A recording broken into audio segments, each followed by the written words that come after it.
sebentar ya waktunya. Jadi adapun agenda kita hari ini yaitu membahas tentang kombel kita yang setiap 1 kali seminggu. Tapi untuk kali ini kita akan membahas tentang khusus PJOK, yaitu tentang kegiatan pendidikan kebugaran jasmani. Baik Bapak Ibu, kita lanjut ke slide berikutnya. Saya akan menjelaskan tentang latar belakang tentang pendidikan jasmani. Pertama yaitu pendekatan pada pendidikan jasmani yang memfokuskan pada konsep, prinsip, dan strategi dalam rangka membantu murid mengembangkan, menjaga hidup aktif dan sehat. Kedua, masih banyak murid yang memiliki kebugaran rendah. Kemudian yang ketiga, perlu adanya inovasi dalam pembelajaran yang tujuannya untuk merambah motivasi siswa dalam pembelajaran PJOK sehingga tujuan kebugaran jasmani siswa akan tercapai. Kemudian yang berikutnya, dengan metode pembelajaran berbasis proyek akan memunculkan kreatif siswa, memunculkan kolaboratif siswa, serta implementasi pada pembelajaran yang berpusat pada peserta didik yang berdasarkan pada profil Pancasila. Kemudian pendidikan kebugaran bisa menguatkan kepemimpinan siswa, yaitu dengan melalui studi agensi dengan memberikan ruang dan melibatkan murid, diantaranya adalah voice dari suara atau voice atau pilihan dan ownership atau kepemilikan. Kemudian tujuan program 1, meningkatkan kualitas hidup sejahtera kita melalui pemahaman tentang pentingnya menjaga kesehatan tubuh. Kemudian yang kedua,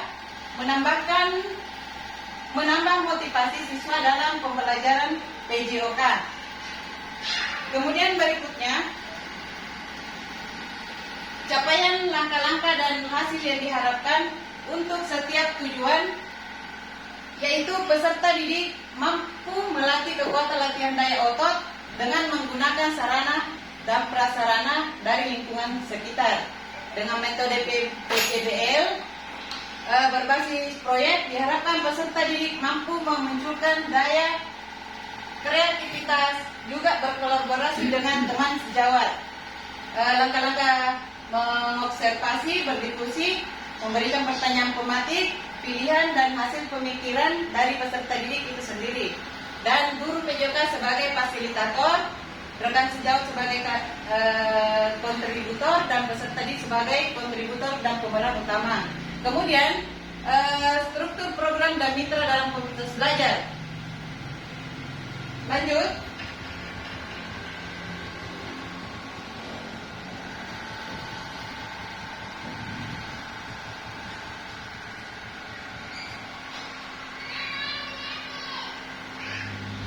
Jadi baik Bapak Ibu, di sini ada aset-aset tentang kapasitas yang dimiliki oleh sekolah kita. Pertama, aset manusia, yaitu kepala sekolah, pendidik, tenaga pendidik yang memiliki kompetensi tentang program yang akan dilaksanakan. Kemudian aset politik, kebijakan kepala sekolah yang melalui mendukung pelaksanaan program kegiatan di sekolah. Kemudian aset fisik, gedung, ya, jadi gedung yang akan dipakai untuk setiap hari berolahraga dan halaman sekolah yang cukup untuk mendukung pelaksanaan program. Kemudian aset lingkungan, lapangan, halaman sekolah yang cukup luas. Kemudian aset sosial, komunitas belajar, yaitu komunitas kita, yaitu si Pauna SD Negeri 326 Pampang. Kemudian aset budaya dan agama, adanya budaya dan kebiasaan masyarakat dan lingkungan sekolah tentang kehidupan jasmani. Baik Bapak Ibu,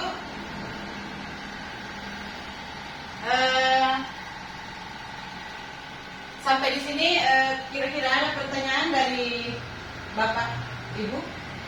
Silakan, saya persilakan.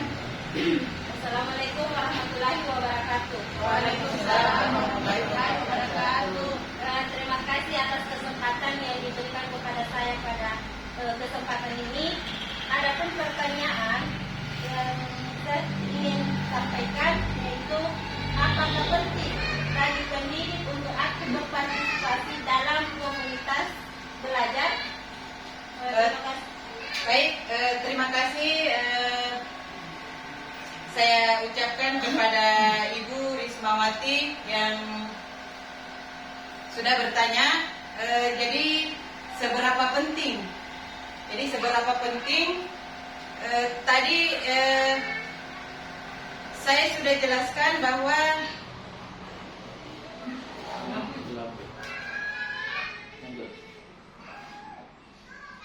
iya, jadi sangat penting Bapak Ibu karena melalui keterlibatan aktif dalam komunitas belajar seorang guru, ya, jadi seorang guru dapat menciptakan dampak positif yang jauh lebih luas dan pada yang dapat mereka lakukan secara individu.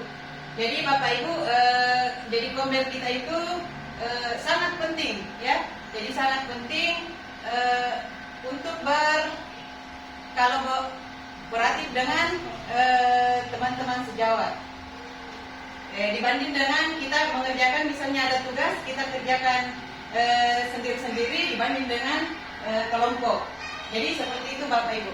Saya kira masih ada pertanyaan dari teman-teman.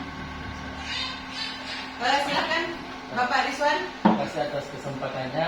Mungkin ini sekedar bukan pertanyaan tapi sekedar saran bahwa dalam komunitas belajar kita itu kita patut bersyukur bahwa di sekolah kita sudah ada komunitas belajar yaitu komunitas Sipaonan, di mana di sana kita selalu berkolaborasi antar teman sejawat untuk memecahkan masalah yang kita